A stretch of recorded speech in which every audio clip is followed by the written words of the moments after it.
오늘 우리에게 주시는 하나님의 말씀은 출애굽기 20장 12절 말씀이에요. 출애굽기 20장 12절 큰 목소리로 같이 읽어보도록 하겠습니다. 시작. 내 부모를 공경하라. 그리하면 너의 하나님 나 여호와가 내게 준 땅에서 네 생명이 길리라. 아멘. 우리 소율의 문답 32번째 시간입니다. 내 부모를 공경하라. 이 말씀 가지고 이 부모 공경에 관한 한 4가지 문항이 있거든요. 소율의 문답 문항을 한번 문답을 하도록 하겠습니다. 제가 문을 읽으면 여러분이 답을 읽어주시면 돼요. 63문입니다. 5번째 계명이 무엇인가? 5번째 계명은 이것이다. 내 부모를 공경하라. 그리하면 너의 하나님 나 여호와가 내게 준 땅에서 내 생명이 길리라. 제63문 5번째 계명이 무엇을 요구하는가? 5번째 계명은 명예를 보존하고 의무를 이행하며 윗사람 아랫사람 동년배 등 어떤 지위나 관계에 있어서든지 모든 사람을 섬길 것을 요구한다. 5번째 계명이 금하는 것은 무엇인가? 5번째 계명은 어떤 지위나 관계에 있어서 모든 사람을 섬길 특권과 의무를 소홀히 하거나 이것들에 반대해 어떤 것을 하는 것을 금하고 있다. 66문 5번째 계명을 지키라 하신 이유는 무엇인가? 5번째 계명을 지키라 하신 이유는 이 계명을 지킴으로써 즉 하나님의 영광과 그분의 선하심을 섬김으로써 장수와 모든 일에 번영을 약속하기 때문이다. 네. 여러분 우리가 앞서서 10계명을 계속해서 배우고 있죠. 1계명에서 4계명까지는 누구 사랑에 대해서 배운다고 했어요? 하나님 사랑에 대한 계명이라 그랬어요. 이제부터 배우게 될 5계명부터 6가지죠. 10계명까지의 계명은 어떤 것이죠? 내용이? 이웃 사랑에 대한 계명이라고 우리가 함축되어 있다고 이야기를 했어요. 다시 말하면 사람과 사람 사이에 지켜야 될 계명들을 오늘부터 이제 배우게 돼요. 하지만 여러분 이 나머지 6가지 계명들 또한 하나님을 경외하고 사랑하는 마음이 없다면 결국 지킬 수 없는 계명들이에요. 사람 사이 계명도 마찬가지라는 거예요. 내가 하나님을 경외하지 않는데 하나님의 계명이 사람을 사랑하라 한다고 해서 사랑할 수 있겠습니까? 안 된다는 거죠. 그렇죠? 이 이야기를 이해를 하셨으면 좋겠고요. 여하튼 이 이웃 사랑에 대한 6가지 계명들 중에 여러분 맨 처음 계명이 뭐예요? 내 부모를 공경하라 이렇게 되어 있어요. 살인하지 말라, 간음하지 말라 이런 것들도 다 밀리죠. 그렇죠? 가장 먼저 일어나는 계명이 뭐예요? 내 부모를 공경하라 라는 계명이라는 거예요. 오늘 읽은 출애굽기 20장 12절에 보세요. 네 부모를 공경하라. 그리하면 너와 너의 하나님 나 여호와가 내게 준 땅에서 네 생명이 길리라. 여러분 마치 하나님만을 섬기라 이 1계명 아닙니까? 하나님을 섬기라 이 1계명이라고 했어요. 이것이 하나님 사랑의 나머지 계명들의 최고의 계명, 최우선의 계명이듯이 여러분 보세요. 네 부모를 공경하라 이 계명이 바로 나머지 6계명, 이웃 사랑에 관한 최고의 위치를 차지한다는 거예요. 우선되는 계명이라는 거예요. 다시 말하면 부모님을 공경하지 않는 사람이 이웃을 사랑할 수 없다는 얘기를 하는 거죠. 너무 당연한 거잖아요. 그죠? 여러분 10계명은 부모에 대해서 성도들이 어떤 태도와 또 어떤 행위를 가져야 되는가를 가르치고 있어요. 여러분 이거를 이야기함으로써 이제 앞으로 너네가 만나게 될 모든 사회 안에서의 인간관계를 어떻게 행해야 될까? 이 태도 또 이런 행위에 대해서 가르침을 시작하고 있어요. 여러분 그래서 이 계명이 말하는 1차적인 것 뭐예요? 그냥 문자적인 것이 뭐예요? 부모님을 공경하라잖아요. 그렇죠? 이거를 먼저 자세히 살펴보는 게 중요하고 그리고 이 계명이 함축하고 있는 확장적인 것들이 있거든요. 이게 이제 아까 소율이에서 얘기한 것들인데 이거를 그 다음으로 살펴보도록 할게요. 그러면 여러분 성경은 우리가 부모님들을 공경해야 될 이유에 대해서 뭐라고 말합니까? 첫 번째로 부모는 하나님의 대리자이기 때문에 우리가 마땅히 그분들을 공경해야 된다. 이렇게 이야기하고 있어요. 여러분 이거는 이제 이교도들의 속담인데요. 신은 모든 사람들과 함께 할 수 없는 대신에 모두에게 부모라는 수호천사를 주셨다는 속담이 있어요. 우리 기독교 속담이 아니더라도 이해는 되죠. 무슨 말인지. 실제로 부모가 없이 세상에 오는 사람은 없다. 시험관 아기도 부모가 있다. 맞잖아요. 그렇죠? 여러분 정상적인 부모라면 누구라도 자기 자녀를 사랑하지 않는 사람이 없죠. 분위기가 이상해요. 사랑 못 받은 것 같은 그런 느낌으로. 정상적인 부모라면 자기 자녀를 누구라도 사랑해요. 저희 부모님도 마찬가지예요. 지난주에 아버지 생신이 들어있었거든요, 목요일에.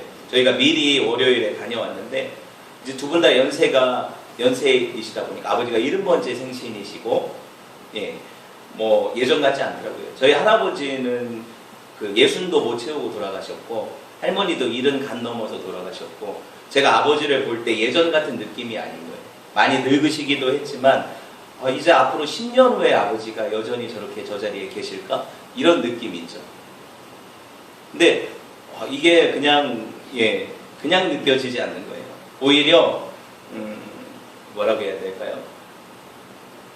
지금 그러니까 이 시기가 아버지를 뵐 수 있는, 건강한 모습으로 아버지를 뵐 수 있는 가장 어떤 모르겠으니까 마지막 시기들이 아닐까 이런 생각이 드는 거예요.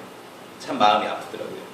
그런데 우리가 그런 생각으로 제가 아버지나 어머니를 뵐 때 부모님이 오히려 제 걱정을 하시죠. 네 몸 어떡하냐, 그거 살 빼야 되는데 막 이러면서 많은 걱정들을 하시고 또 염려를 하시는 거를 보게 돼요. 아마 세상의 모든 부모님들이 같은 마음일 거예요. 같은 마음일 거예요. 여러분, 그런 면에서 부모님 사랑이 하나님 사랑을 닮았죠. 세상에 부모님 사랑만큼이나 하나님 사랑을 닮은 사랑은 없다고 생각해요. 정말로 없다고 생각해요. 하나님은 부모님의 의지와 신체를 통해서 세상에 우리를 창조하셨다고 성경이 얘기하고 있죠. 여러분, 가정은 모든 사람들이 만나는 최초의 사회 아닙니까? 맨 처음 태어나서 어떤 사회를 만나요? 가정이라는 사회를 만나잖아요. 태초에 하나님이 의도하신 가정은요, 하나의 작은 교회였고요. 그죠? 하나님을 섬기는 그 하나의 작은 국가였다는 거예요. 아담과 하와가 한 국가 아닙니까? 또 한 가정이고 교회잖아요. 여러분, 이 가정 안에서 우리는 사회적으로, 인격적으로, 영적으로 성장하게 돼요. 거기서 부모님들의 가르침을 받고 자라나게 되죠. 특별히 신앙의 가정, 예수님을 믿는 가정에서는요, 부모님들이 하나님을 대리해서 자녀들에게 하나님 말씀을 가르치시죠. 예배에 본을 보이시죠. 저도 어려서 이런 것들을 보고 자랐어요. 자녀들이 하나님을 예배하는 예배자로 자라도록 본을 보이는 것이 바로 여러분 신앙의 가정의 부모들의 역할이라는 거예요. 여러분, 이거는 늦지 않아요. 우리 부모 세대가 예수님을 믿지 않았다 하더라도 우리 세대에 있어서 우리 자녀에게는 내가 믿는 부모의 모습을 보이면 되잖아요. 그렇죠? 그러니까 얼마든지 이것들은 하나님께서 우리에게 은혜로 주신 것들이라는 거예요. 신명기 6장 7절이 뭐라고 말씀합니까? 이건 유대인들에 대한 말씀이었지만 지금 우리에게도 유효하죠. 7절 보세요. 제가 읽어드릴게요. 신명기 6장 7절. 내 자녀들에게 부지런히 가르치며 집에 앉았을 때에든지 길에 행할 때에든지 누웠을 때에든지 일어날 때에든지 이 말씀을 강론할 것이며. 쉐마 본문이거든요. 이스라엘아 들으라, 나는 너의 하나님 여호와다 이러면서 말씀하시는 장면인데, 하나님의 말씀을 자녀들에게 어떻게 해야? 부지런히 가르쳐. 누워있을 때든지 일어날 때든지 막론하고 집에 있든지 길에 가든지 하나님 말씀을 자녀들에게 계속 가르쳐라, 이런 이야기 하고 있어요. 신약은 어떤 얘기합니까? 에베소서 6장 4절에 보니까 또 아비들아, 너희 자녀를 노엽게 하지 말고 오직 주의 교훈과 훈계로 양육하라. 주의 교양과 훈계가 뭐예요? 하나님 말씀으로 양육하라는 거잖아요. 그렇죠? 신구약이 동일하게 하나님 말씀으로 자녀들을 양육할 것을 이야기를 하고 있어요.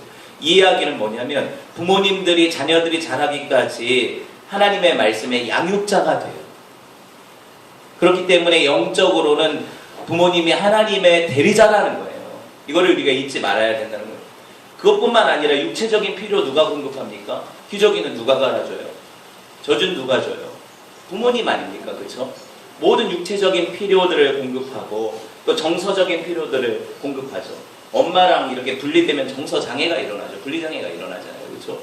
여러분, 이 모든 것들 하나님의 대리자인 부모들을 통해서 하나님이 공급하시기 때문에 부모님을 대할 때는 우리가 마치 하나님을 대하는 것처럼 공경해라, 이렇게 하나님 말씀이 이야기를 하고 있죠.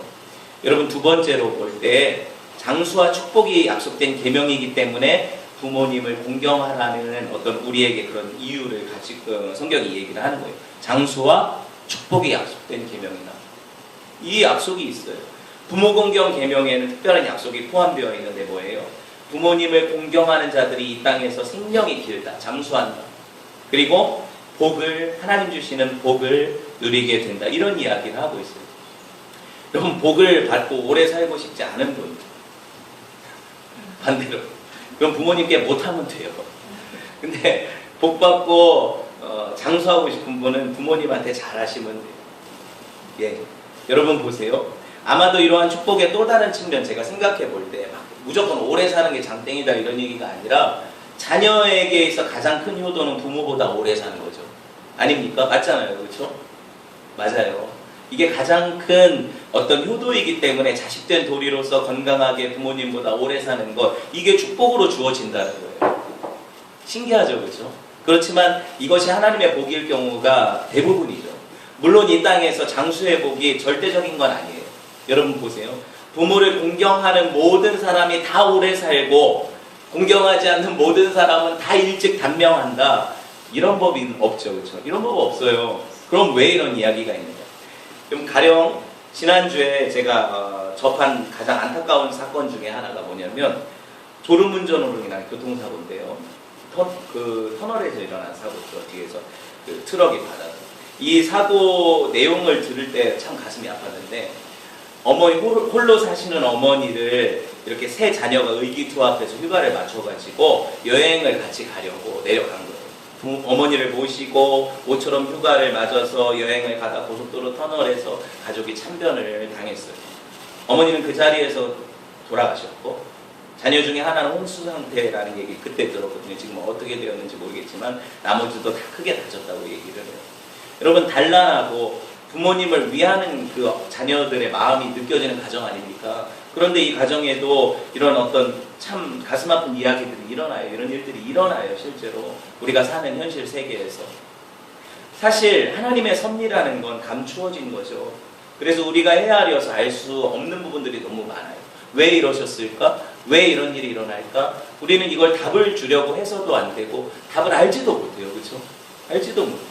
한 가지 생각해 볼 것은 뭐냐면, 저와 여러분에게 있어서 짧은 생애만을 살도록 허락하실 때 만약에 하나님이, 이것 또한 하나님의 은총과 사랑의 표현일 수 있다는 거예요. 긴 것만이 아니라 이 세상에 아무리 좋다고 해도 성경에 뭐라고 합니까? 이 세상을 향해서 수고와 슬픔뿐이라고 하죠. 아무리 세상에 살만해도 고통과 한숨과 눈물이 없는 세상은 없어요. 부유하나 가난하나 마찬가지죠. 그렇기 때문에 이 세상에서 오래 사는 것만이 무조건적인 축복은 아니라는 거예요. 여러분, 성경에는 하늘아버지이신 하나님 말씀 순종하며 살다가 단명한 인물들이 성경에 그냥 즐비하게 나타나요. 예를 들면 아벨 기억하세요? 하나님 앞에 바른 제사 드렸다가 그 이른 나이에 죽었죠. 형이 죽였어요.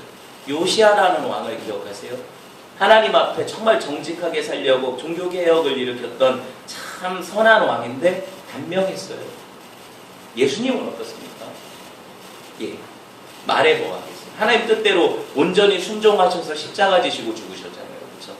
여러분, 이 모든 것들을 통해서 볼 수 있는 것, 장수에 대한 축복이 그냥 이 땅에서 오래 사는 생에 대한 축복 이면에, 이거는 하나의 그림자라고 생각하거든요, 저는. 왜냐하면 세상에서 오래 살아도 끝까지 갈 수는 없잖아요. 그럼 장수는 뭘 보여주느냐, 우리에게? 영원한 생에 대한 그림자라는 거예요. 앞으로 천국에서 누리게 될 죽지 않고 눈물 없고 슬픔 없고 온전한 기쁨과 행복이 가득한 그곳에서 누리게 될 고통 없는 그 새하늘과 새 땅의 그림자라고 얘기를 하고 싶어요. 성경이 얘기하는 장수의 축복은 곧 우리가 누리게 될 영원한 삶, 그렇죠? 영생에 있다고 생각을 해요. 이게 참 복 아닙니까? 이게 참된 장수 아닙니까? 그렇죠? 그렇다면 저와 여러분은 어떤 방식으로 이 부모님들을, 우리 각자의 부모님들을 공경해야 될까요? 첫 번째, 부모님 가르침에 순종해서 그 가르침을 받아들이는 것이 첫째 공경이라고 성경이 이야기를 해요. 특별히 부모님이 영적이고 도덕적인 가르침을 주실 때에는 순종하는 게 옳죠. 당연한 거죠. 그리고 일상적인 것들도 그래요. 웬만하면, 그렇죠? 부모님의 말씀이 우리의 인생에 있어서 도움을 주려는 말씀이니까 받아들이는 게 맞다는 거예요. 여러분, 부모가 자기보다 내 부모님이 내 자신보다 더 못 배우셨다. 그리고 더 뛰어난 어떤 것이 없다. 그렇다고 해서 우리가 그분들을 무시하거나 가르침을 막 배척할 수 있다고 생각하면 오산이에요. 정말 싸가지가 없는 거죠. 그렇죠? 부모님의 가르침에 단순한 어떤 지식만의 측면이 들어있다면 사실 우리가 아는 게 더 옳을 수도 있어요. 근데 한번 생각해 보세요. 부모님이 인생의 지혜와 연륜에 있어서 우리보다 훨씬 더 깊죠. 또 한 가지는 뭐냐면 우리가 가지지 않은 한 가지가 있는데 그 가르침에는 우리를 누구보다도 사랑하신다는 거예요. 여러분 사랑이 다 이기는 거예요. 그 사랑 안에 있는 가르침은 내가 아는 지식을 초월해요. 여러분 그래서 공경하라는 히브리어 원문의 뜻은 무겁게 여기다라는 뜻이거든요. 그분을 가볍게 여기지 말고 무겁게 여겨드려라 이거예요.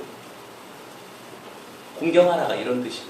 다시 말해서 자녀가 부모님이 주시는 가르침을 무시하고 가볍게 여겨서는 안 된다. 부모님 말씀하실 때 부모님이 이거를 무시하고 가볍게 여기는 사람은 인생에 있어서 해를 당하게 된다는 거죠.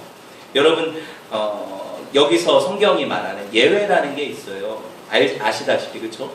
부모님 순종하는데 한계가 있다고 얘기를 하는데 에베소서 6장 1절에 보면요. 자녀들아 너희 부모를 어디서? 주 안에서 순종하라. 이것이 옳으니라 이렇게 말씀하고 있어요. 성경이 부모 공경의 한계를 명확히 긋는데 그게 뭐냐면 주님 안에서 순종하라는 거예요. 그렇죠? 주님 안에서 순종하라는 거예요. 예수님, 하나님의 말씀의 가르침에 위배될 때에는 부모님의 가르침을 거부할 수도 있다. 이런 이야기죠. 모든 인간이 그러하듯이 부모님도 죄를 가진 사람이기 때문에 허물이 있고 실수가 있어요. 그렇죠? 부모님이 공경의 대상 맞아요. 그렇죠? 하지만 우리 숭배의 대상은 또 아니죠. 여러분, 부모가 바르게 신앙적인 가르침을 베풀고 또 인생의 지혜를 가르치실 때에는 마땅히 받아들여야 돼요. 그런데 만약에 부모님이 자녀의 신앙의 길을 막거나 아니면 또 비윤리적이거나 도덕적이지 않거나 법을 어기는 행위를 강요하게 될 때 실제로 이런 일들이 일어나니까 이런 일들이 있을 때는 어떻게 해라? 그 가르침을 따르지 않아도 된다는 얘기죠. 성경이 선을 긋고 있어요. 그런데 보세요. 여기서도 여러분이 착각하지 말아야 될 게 내가 옳다는 것이 부모님을 함부로 여길 수 있는 근거가 되지는 않아요. 자, 신앙적인 이유, 내가 옳아요. 내가 하나님을 섬겨야 되니까 하나님 그렇게 말씀하셨으니까. 그리고 옳고 그름의 문제에 있어서도 내가 부모님보다 이게 옳다는 것을 분명히 확신하고 부모님의 뜻을 거절할 수 있어요. 그런데 그렇다 하더라도 함부로 해서는 안 된다는 거예요. 부모님의 연약함, 그분의 결점 이런 것들 또한 우리가 이해하고 끝까지 부모님을 향해서 최선을 다해서 예의 이걸 지켜야 되고 그리고 그분들에 대한 어떤 우리의 사랑이나 애정을 끊어서는 안 돼요. 그러니까 너무 모르시네. 뭐 이렇게 답답하신가? 이렇게 어떤 마음이 들 때마다 부모님 우리 키우실 때를 생각해 보세요. 그렇죠? 우리는 아무것도 모르고 자랐어요. 정말 오랫동안 참아주셨잖아요. 그렇죠? 근데 왜 우리는 그 작은 것들을 못 참습니까? 잘못되었다는 거예요. 우리의 모습이 잘못되었다는 거예요. 둘째로 부모님을 사랑하고 돌보아 드리는 것 이것이 바로 성경적인 효도예요. 이거를 당연한 것이지만 조금 더 쉽게 설명을 드리자면 부모를 사랑하는 것이 자식의 당연한 도리죠. 왜? 우리가 얼마나 많은 사랑을 받았습니까? 사실 갚을 수 있습니까? 갚을 수가 없어요. 평생 갚아도 못 갚는데 자녀들은 있지요. 무엇보다도 부모는 가장 가까운 이웃이죠. 성경이 정의하는 가장 가까운 이웃이기 때문에 이웃을 사랑하라 하면서 첫 번째 넣는 것이 누구를? 내 부모를 사랑하라는 거잖아요. 그렇죠? 가장 가까운 이웃이라는 거예요. 부모님이 연로하셔서 경제적인 능력이 없을 때 실제적으로 부모님의 생계를 누가 책임져야 돼요? 나라가? 자녀들이 먼저 책임져야 돼요. 이게 마땅한 거예요. 특별히 자녀들에게는 나이 든 부모님을 부양할 책임을 가져요. 당연한 거죠. 여러분 우리는 그냥 먹고 사는 문제 어떤 집 입는 거 이런 것만 해결되면 우리가 참다운 인생을 산다고 생각합니까? 안 그렇잖아요. 맞죠? 여러분도 정서적인 필요가 있고 사회적인 필요가 있고 영적인 필요가 있죠. 육체적인 필요만 채우지 않잖아요. 근데 부모님은 그냥 우리가 그렇게 먹고 살 것만 드리면 된다고 생각하면 큰 오산이라는 거예요. 나이 드시면 여러분 외로우시니까 주기적으로 찾아뵙는 게 중요하죠. 또 한 가지는 뭐예요? 그분들이 내가 계속 할 수 없으니까 함께 어울릴 수 있는 부모님 또래 공동체가 있는지를 돌아봐야 돼요. 이거를 안 돌아보면 어떻게 돼요? 소외돼서 부모님들이 홀로 이렇게 지내시게 되잖아요. 얼마나 외롭고 힘듭니까? 또 한 가지는 뭐냐면 영적인 필요라는 거죠. 부모님 계속 신앙생활을 바르게 하실 수 있도록 교회 공동체 안에 적응하실 수 있도록 여러분이 길을 열어주셔야 돼요. 이러한 것들을 성실히 수행하는 것이 성경적인 효도라는 거예요. 여러분 지난주에 제가 또 다른 뉴스를 보니까 요새는 좋은 뉴스가 별로 없으니까요. 그렇죠? 그냥 들으세요. 로또에 당첨된 어떤 한 사람 가정의 이야기가 있어요. 79세 된 홀어머니를 버리고 몰래 이사를 갔더라고요. 로또 당첨되자마자 40억. 이 사람 일용직으로 일하던 사람이에요. 하루 벌어 하루 먹던 사람이에요. 그 어머니는 79살 되기까지 손자 손녀들을 그 아들이 이혼한 다음에 맡아 키우셨어요. 대단하죠. 여러분 천륜도 무시하고 로또 당첨되니까 그렇게 이사 간다면 어머니가 찾아갔더니요 그 뭐라고요? 주거 침입죄로 고소했대요. 막 화가 일어나죠, 그렇죠? 이런 거 볼 때 화가 일어나. 오죽 속상하면 글도 모르는 어머니가 다른 사람이 써준 피켓을 들고 시위를 하겠습니까? 개탄스럽지만 근데요 이런 사람들이 또 잘 먹고 건강하고 오래 살 수 있어요. 그러니까 우리가 생각할 때 너무 이상하죠. 저런 사람들은 그냥 단명해야 되고 죽어야 되는데 이렇게 생각하는데 그게 아니라는 것도 세상에서. 여러분 우리가 특별히 이런 사람들을 욕할 때 카타르시스를 느낄지 모르지만 이거 누워서 침 뱉기라는 걸 아셔요.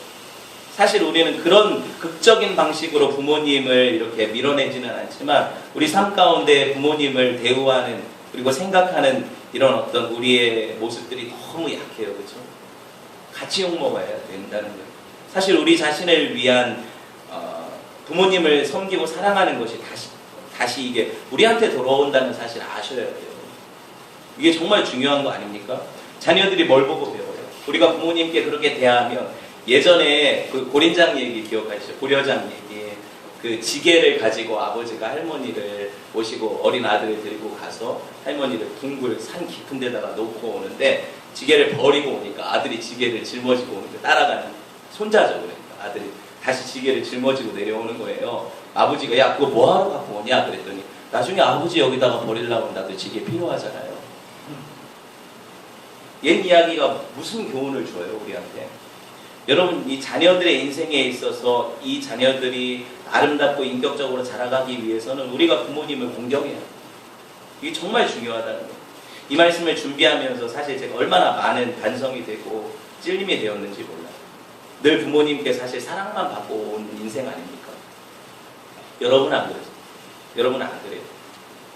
제 5계명이 단순히 지금 이제 부모 사랑에 대한 계명으로 제가 해석을 했잖아요. 근데 여기서 지나지 않고 이 다섯 번째 계명이 부모 공경을 넘어서서 윗사람들을 향한 공경 그리고 더 넓은 의미로 볼 때 막 세상에 있는 모든 사람들에 대한 인간적인 예의 이런 것들을 얘기한다는 거예요. 대요리문답 124문은요 소율이랑 다른 거죠. 대요리문답 124문에서는 이 제5계명에 있는 부모는 육신의 부모뿐만이 아니라 연령과 은사에 있어서 모든 윗사람들 특히 하나님의 규례에 의해서 가정과 교회와 국가를 막론하고 우리 위에 두신 권위들을 얘기한다는 거예요. 그러면 더 확장되는 게 맞죠. 동양윤리도 보면 군사부일체라고 하지 않았습니까? 부사부일체가 아니라 임금과 스승과 부모는 하나다. 그죠? 이게 뭐예요? 성경적인 사상도 모든 권위는 누구로부터 나옵니까? 하나님으로부터 나오기 때문에 하나님으로부터 주어진 권위에 순종하는 것이고 하나님께 순종하는 것이다. 이렇게 못 받고 있어요. 좀 더 나가서 다섯 번째 계명이 윗사람뿐 아니라 동등한 우리의 동년배들, 동등한 사람들, 지위에 있어서 동등한 사람들, 또 우리의 아랫사람들, 우리 권위 아래에 있는 사람들, 이런 사람들을 향한 인격적인 존중을 요구한다는 거예요. 되게 확장된 계명이죠. 그렇죠? 63문을 볼까요? 소율이? 아까 읽었는데 다섯 번째 계명은 명예를, 누구의 명예를? 윗사람, 아랫사람, 동년배, 어떤 지위나 관계에 있어서 이 사람들의 명예를 보존해주고 존중해주고 그리고 이 모든 사람들을 섬길 것을 요구한다는 거예요. 정말 그런지 볼까요? 에베소서 6장 1절에서 9절 말씀 한번 보세요. 그냥 귀로 들어보세요. 자녀들아 너희 부모를 주 안에서 순종하라. 이것이 옳으니라. 네 아버지와 어머니를 공경하라. 이것이 약속 있는 첫 계명이니 이는 네가 잘되고 땅에서 장수하리라. 그리고 나서 또 아비들아 누구를? 자녀들을 노엽게 하지 말고 주의 교양과 훈계로 양육하라. 자녀들을 존중하라는 거죠. 또 다섯 번째는 종들아 두려워하고 떨며 성실한 마음으로 육체의 상전에게 순종하기를 그리스도께 하듯 하고. 여기서 종들은 권위 아래에 있는 사람들, 직장의 부하 직원들, 뭐 이런 사람들이죠. 이런 사람들은 어떻게 해요?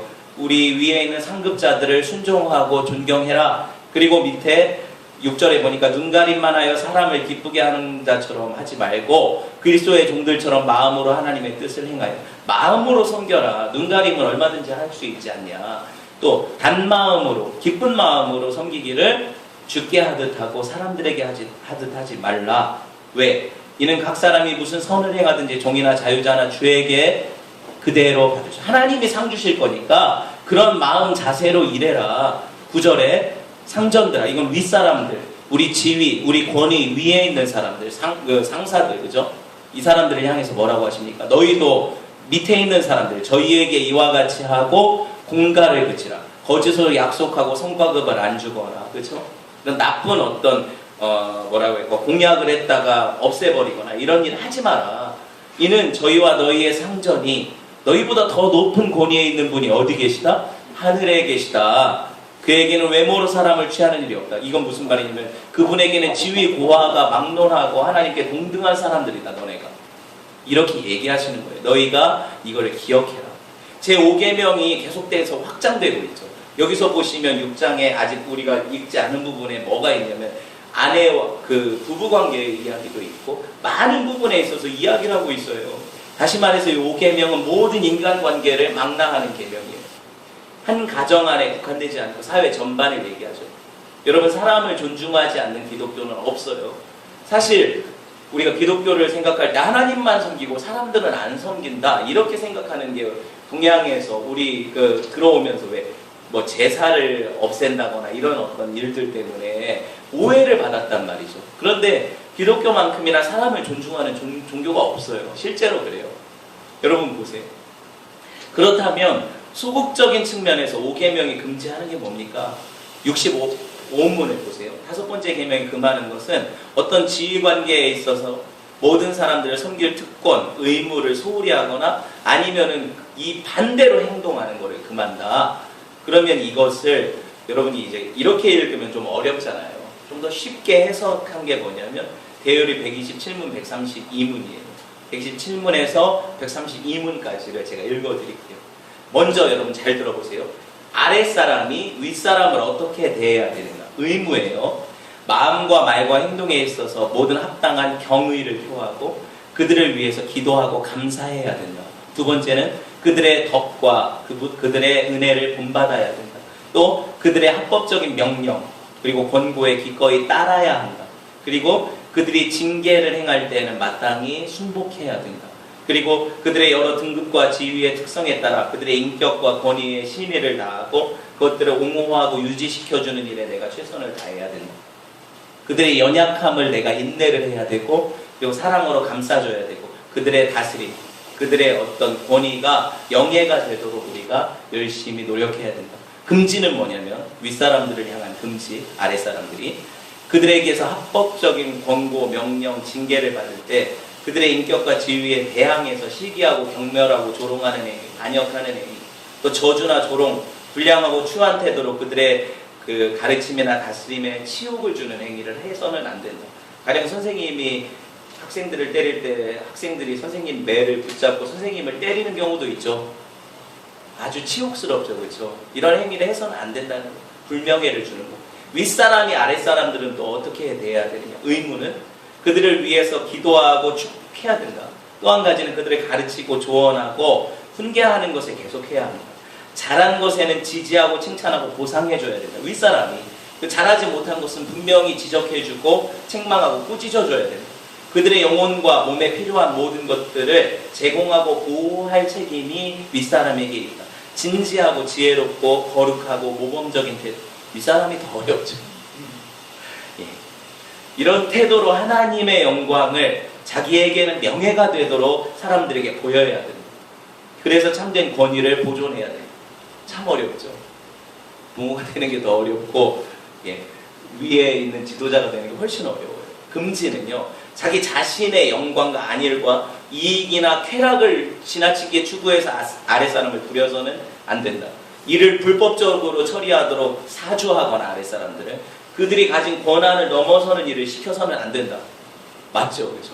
악한 일을 조언하거나 격려하거나 그거 잘했다고 칭찬해서는 안 된다.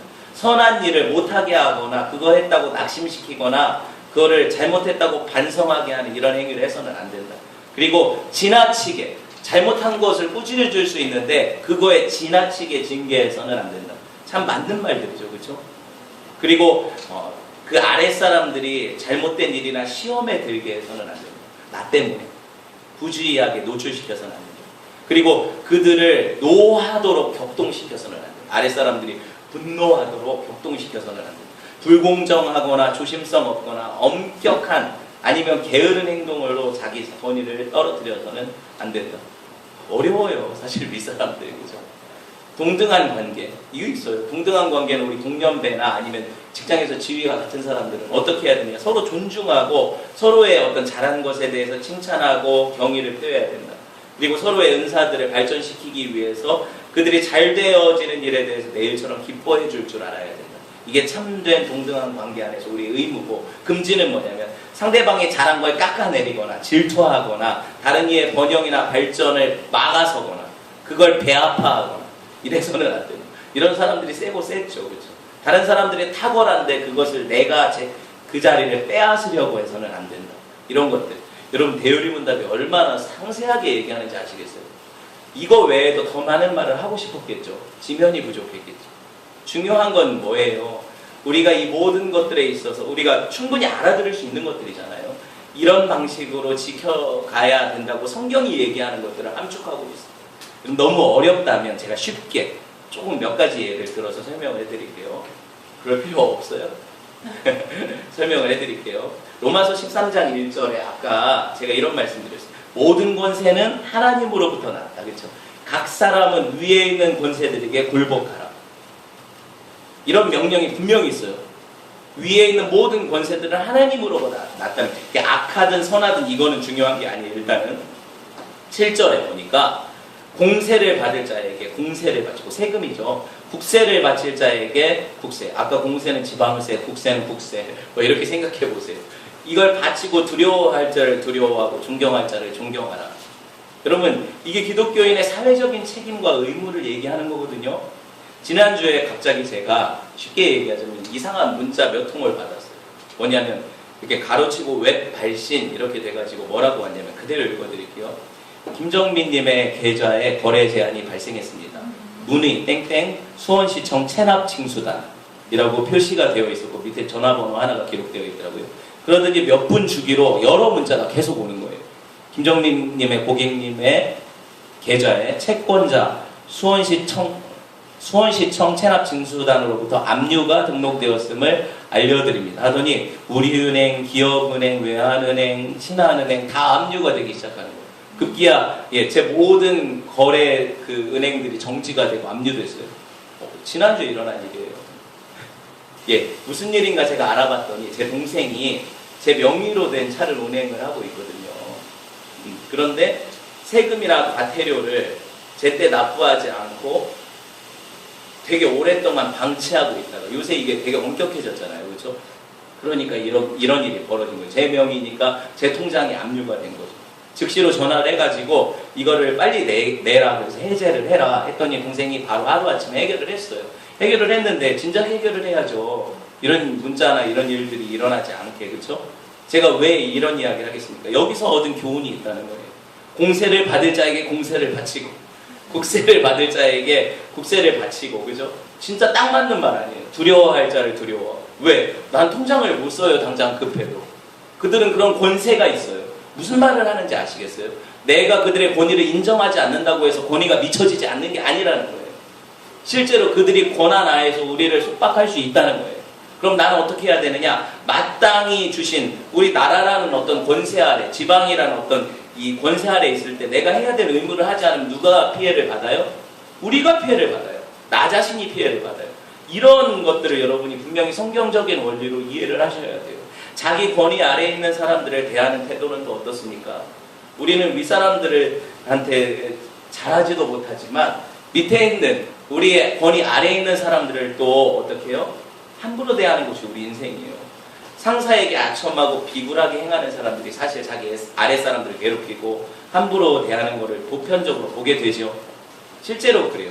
개구리 올챙이적 생각 못하고 며느리 시어머니 그 시집살이가 가혹하면 며느리가 참 그런 시어머니가 되고 이런 게 참 세상 이치 같은데 세상 이치가 옳은 건 아니죠.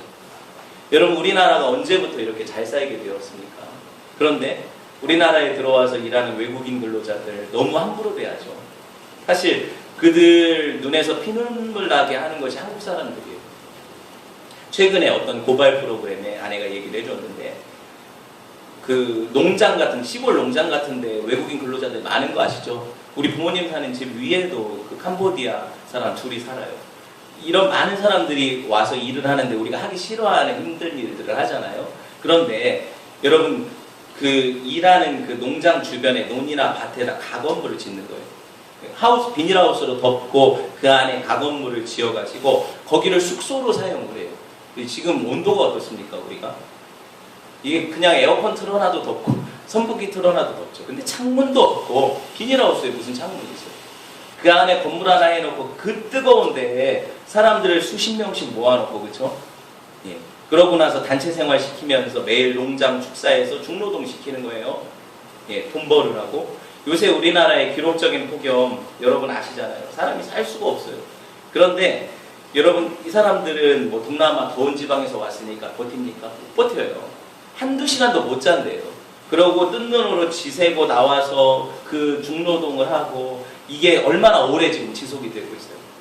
그 사람들이 젊으니까 그나마 버티지 이게 버틸 수 있는 게 아니거든요. 더 분노할 만한 거는 그거 집 같지도 않잖아요. 그런 숙소 거처를 한 달에 얼마 받는지 아세요? 한 사람당 30에서 50만 원을 받아요. 그런데 머무는데 그 사람들이 차가 없으니까 먼 길에서 출퇴근할 수도 없고 뭐 어떻게 할 수가 없는 그 상황을 악용하는 거죠. 그렇게 괴롭게 하는 거예요. 그래서 그 숙소비를 아예 월급 주는 데서 30에서 50을 제어고 준대요.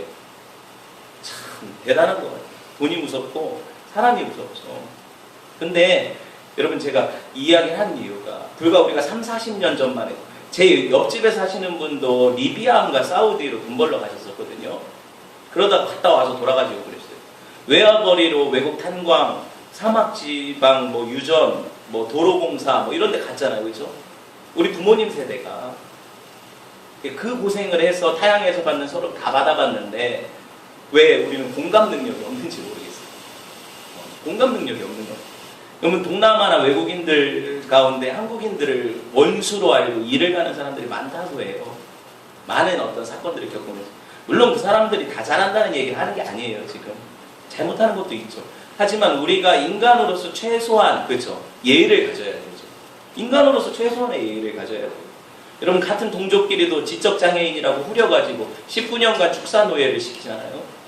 천인공노할 일 아닙니까? 하늘이 두렵지 않아. 여러분 제가 왜 이야기를 하냐면 참된 권위가 어디 있냐고요. 돈만 주면 참된 권위자가 됩니까? 참된 권위는 권위 아래에 있는 사람을 함부로 대해서는 안 돼요. 그들을 보호하고 그들이 기댈 바위가 돼야 돼요. 쉴 숲이 돼야 돼요. 이런 권위자들은 사실 사람들한테 야 너 나를 따라 나를 존경해 이럴 필요가 없이 사람들이 순종하고 따르고 자발적으로 존경하게 되어 있어요. 진짜 권위라는 거예요. 권위주의가 아니라는 거예요. 예전에는요 회사에서 못된 상사가 있으면 어떻게 커피 타면서 침 뱉어주는 그런 어떤 귀여운 지금 생각하면 아무것도 아니에요. 왜 아무것도 아니냐고 하냐면 요즘 하는 일들에 비하면 애교예요. 요새는요 부동액을 타준다잖아요. 커피에다 폐가 굳도록 냄새가 안 나 무생 묻히니까 커피랑 마시고 몰라요. 계속 마시다 보면 폐가 굳어서 죽어요. 뭐 대단하죠. 진시황 암살하는 것처럼. 이게 제가 왜 이야기를 하냐면 이게 거짓말이었으면 좋겠어요 사실. 근데 이런 이야기들은 결국에 자기 행위의 열매를 누가 먹는다는 거예요. 자기가 먹는다는 얘기잖아요. 그렇죠? 왜 아래 사람들이 그렇게까지 하겠습니까? 그거 잘했다는 얘기 하는 거 아니에요. 절대로. 서로가 서로를 배려하지 않고 아끼는 풍토가 없으니까 이다지도 사람들이 악하니까 세상에 미쳐가는 거 아닙니까? 끊어내야 될 악습이죠. 성경이 계속해서 우리에게 얘기하고 있어요. 인간을 존중하라고 얘기하고 있어요. 무지한 우리에게 우리 주님이 이거를 정말 놀랍게 쉽게 알아듣도록 얘기하신 게 뭐냐면 너네가 남한테 대접받고 싶냐? 그럼 그 마음으로 남을 대접해요. 누가복음 6장 31절 보세요. 남에게 대접을 받고자 하는 대로 너희도 남을 대접해라. 이거보다 더한 게 없죠. 사실 모든 도덕을 초월해요. 내가 좀 편하고 싶으면 다른 사람들이 편하게 배려해라. 내가 다른 사람들한테 칭찬받고 싶으면 먼저 칭찬해라. 섬김받고 싶으냐 먼저 섬겨라. 이게 답이라는 거예요. 지금 이 사회를 바꿀 답이라는 거예요. 황금률이라고 부르죠. 왜 황금률입니까? 금보다 귀해요. 이 법칙 자체가 너무 금보다 귀해요. 사람들이 이렇게 살면 사실 무슨 문제가 생기겠어요? 모두 자기가 자신을 사랑하듯이 나는 내가 제일 사랑한다고 했잖아요. 나 사랑하듯이 남 사랑하면 사회가 무슨 문제가 생기겠습니까? 이상적이죠. 제가 이렇게 이야기하면 저건 진짜 이상적인 얘기를 합니다. 우리 예수님이 하신 말씀이에요. 이 이상의 시련, 이게 하나님 사랑 안에 있다는 거예요. 우리가 하나님을 진짜 사랑하게 되면요, 하나님의 형상대로 창조된 인간을 무시하고 그들을 함부로 대할 수 없다는 거예요. 진짜 사랑이 일어난다는 거예요.